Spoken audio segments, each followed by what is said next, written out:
गोविन्दाकी श्रीमती सुनिता आहुजा छिटै नै ओटिटी दुनियाँमा प्रवेश गर्न सक्ने बताइएको छ। मिडिया रिपोर्टका अनुसार सुनिता करण जोहरको reality show fabulous life of Bollywood वाइफ्सको आगामी सिजनमा देखिन सक्छिन्, तर यसबारे अहिलेसम्म कुनै आधिकारिक जानकारी सार्वजनिक भएको छैन।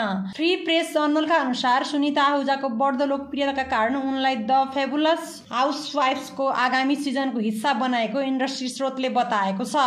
पछिल्लो समय दर्शकहरूले सुनितालाई निकै मन पराइरहेको अनि उनका फलोअर्स दिन प्रतिदिन बढ्दै गएकोले यो शोमा सहभागी हुने प्रस्ताव गरिएको बताइएको छ।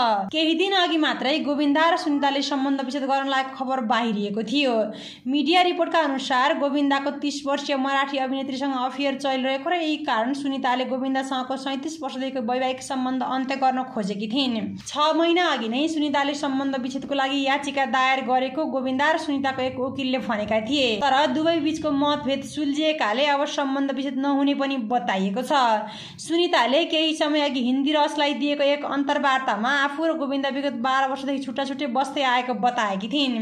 अर्को अन्तर्वार्तामा सुनिताले आफ्नो जन्मदिन एक्लै रक्सी पिएर मनाउँछु भनेकी थिइन्। उनका यी भनाइहरू भाइरल भएर सम्बन्ध विच्छेदको खबर हेडलाइन बनेको थियो।